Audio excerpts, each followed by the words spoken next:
یہ فرمائیے کہ جس طرح سے کچھ اسکولز آف تھاٹ ہیں، غلام احمد پرویز صاحب کا ایک اسکول آف تھاٹ ہے جو یہ کہتے ہیں کہ جی حدیث کا جو معاملہ ہے اس پہ ہمیں اس قسم کا اعتماد نہیں، جن کو منکر حدیث بھی کہا جاتا ہے۔ مگر آن دا ادر ہینڈ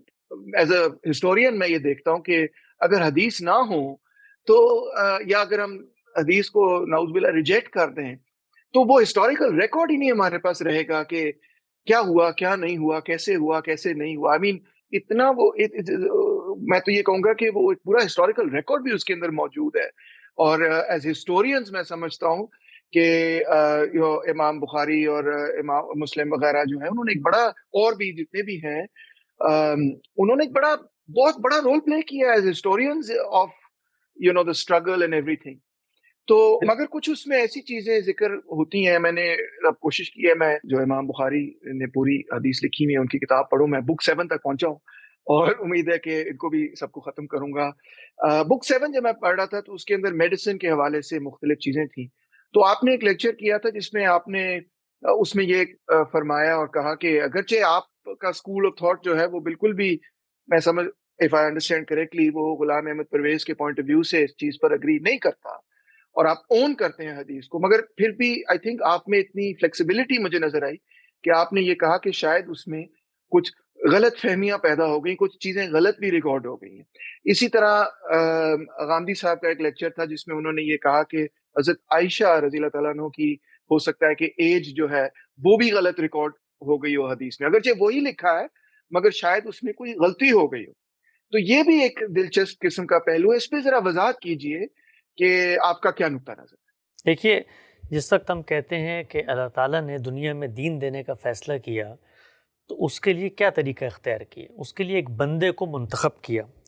وہ بندہ زمین پہ کھڑے ہو کر خدا سے پہنچنے والی خبر کو لوگوں تک پہنچاتا ہے، اس کو پیغمبر یا رسول کہتے ہیں۔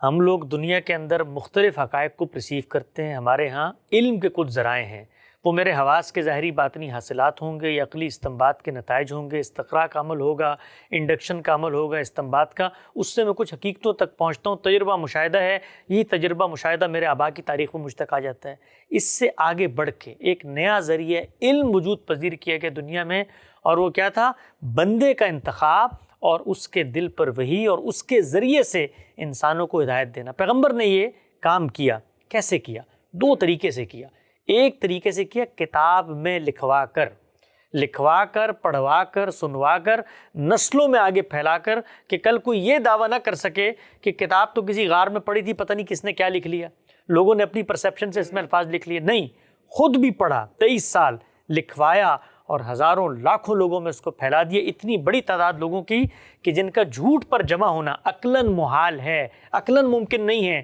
کہ 10 لاکھ لوگ ایک کتاب کے بارے میں دعویٰ کر رہے ہیں۔ آپ کو ثابت کرنا پڑے گا کہ 10 لاکھ لوگ افریقہ اور امریکہ اور برطانیہ اور یہاں پر بیٹھے ہوئے تھے اور سب نے مل کے ایک میدان میں فیصلہ کیا آج سے ہم جھوٹ بولیں گے اور ایک نئی کتاب اختراع، عقلاً ممکن نہیں ہے۔ یہ اس نے کام کیا۔ اسی طرح سے جو عملی پریکٹسز تھیں وہ خود کیں اور ہزاروں لاکھوں لوگوں کو کروائیں، اور انہوں نے آگے نسلوں میں اس کو آگے ٹرانسفارم کیا۔ اس کو ہمارے یہاں علم کی اصطلاح میں کیا کہا جاتا ہے؟ اجماع اور تواتر، کنسنسس کہیں، اور جنریشن میں اس کو ٹرانسفارم کرنا کہیں، علم الکافہ، نقل الکافہ، الکافہ کہیں، مختلف تعبیرات ہیں، لیکن پورا کا پورا کام سوسائٹی کے سپرد کر دیا۔ ان کا نام ہے قرآن اور سنت۔ اس میں کوئی شبہ نہیں ہے، اس میں کوئی ایچ پیچ نہیں ہے، اس میں کوئی پرسیپشن بھی نہیں ہے، اور یہ جو نقل ہو رہا ہے یہ بھی اس طرح نقل نہیں ہو رہا جیسے ہسٹری نقل ہوتی ہے، یہ اسٹیبلش ہسٹری کی طرح نقل ہو رہا ہے، اسٹیبلش فیکٹ کی طرح نقل ہو رہا ہے۔ اب آئیے اگلی بات پہ، جو شخص یہ چیز دے رہا تھا وہ انسان تھا، اس کے ارد گرد بھی کچھ انسان پائے جاتے تھے، وہ اس کو دیکھتے تھے تو اس کے بارے میں کچھ چیزیں اپنے حافظے میں محفوظ کرتے تھے، لوگ ان سے پوچھتے تھے۔ یہ جو عام طور پہ لوگ کہتے ہیں نا حدیث نہ ہوتی تو بڑے مسائل حل ہو جاتے، بھائی کیوں نہ ہوتی؟ آپ نہیں ہوتی سے مراد یہ کہ پھر انسانوں کو ختم کر دیں۔ آپ مجھ سے پوچھتے ہیں غامدی صاحب کیسے، میں حدیث سنا کے بتاتا ہوں، ٹھیک ہے جی کل دیکھا تھا میں نے۔ آج کے دور میں ہم اپنے محبت کرنے والے لوگوں کے بارے میں یہ کام نہیں کر سکتے کہ ہم سے ان کے بارے میں کچھ سوال کرے، کوئی بات پوچھے تو میں اس کو آگے نقل نہ کروں۔ یہ انسانی فطرت کا تقاضا ہے۔ اس کا مطلب آپ انسان کو روبوٹ سمجھتے ہیں، یہ نہیں ہو سکتا۔ تو پیغمبر وہاں موجود ہے، پیغمبر سے باتیں بھی پوچھی جائیں گی، پیغمبر سے چیزیں بھی سمجھی جائیں گی، پیغمبر سے سوال بھی کیے جائیں گے، جو لوگ پیغمبر کو نہیں دیکھ پائے ان کو اس کے حالات زندگی اور واقعات بھی بتائے جائیں گے، اس کی اپلیکیشن بھی بتائی جائے گی۔ اب سوال یہ پیدا ہوا کہ یہ جو کچھ سارا عمل آگے ہو رہا ہے یہ پیغمبر کر رہا ہے یا میں کر رہا ہوں بطور راوی کے، بطور آڈینس کے؟ تو سب سے پہلی بات حدیث کے بارے میں جاننی چاہیے کہ حدیث کی کوئی ذمہ داری پیغمبر پر نہیں ہے، اس لیے کہ وہاں پیغمبر نہیں یہ لکھوا رہا حدیث جس طرح سے اس نے قرآن مجید لکھوایا ہے، جیسے اس نے سنت جاری کی ہے، یہ میرے اوپر ہے اس کا برڈن آف پروف پیغمبر پہ کچھ نہیں ہے۔ یہ بالکل ایسے ہی ہے کہ میں ابھی یہاں میٹنگ سن کے جاؤں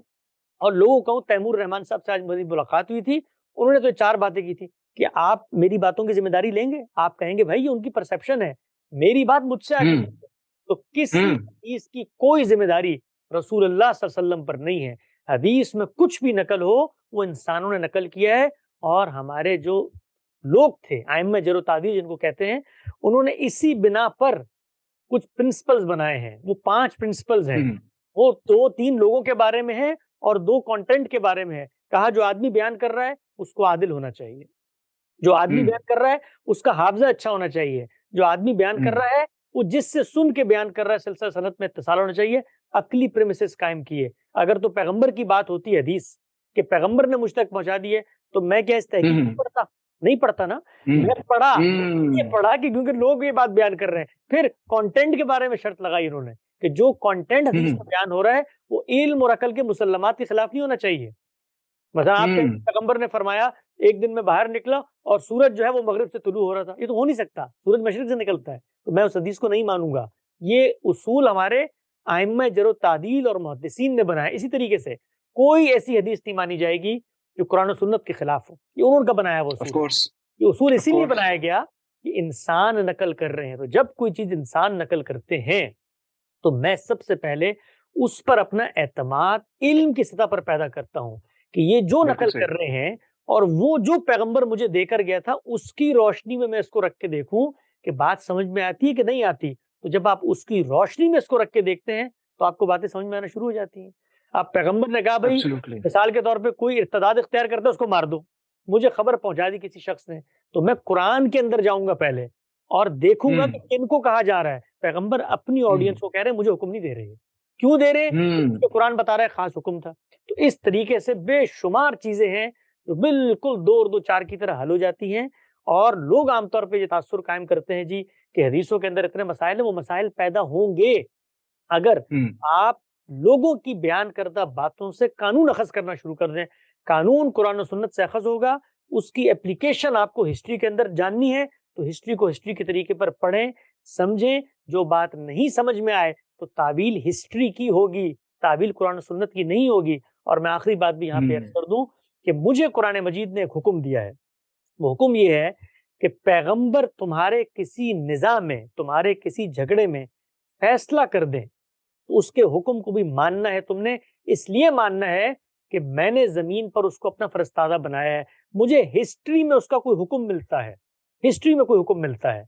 تو میں سب سے پہلے یہ دیکھوں گا کہ اس حکم کے ثبوت پر میرا اعتماد ہے۔ جن لوگوں نے بیان کیا مجھے لگتا ہے کہ بات ٹھیک ہوگی، ایسے ہی ہے جیسے میں یہاں پر بیٹھا ہوا ہوں اور مجھے میرا بھائی آ کر کہے کہ بھئی گاندھی صاحب نے کہا سب کام چھوڑ کے فوراً پہنچو، اور میرا اعتماد ہو جائے کہ یہ ان کی انسٹرکشن تھی، تو یہ میرا استاد سے محبت کا تقاضا ہے کہ میں جاؤں اس وقت اٹھ کے یہاں سے۔ تو اگر میرا اطمینان ہو جاتا ہے کہ پیغمبر نے یہ ہدایت کی تھی مجھے،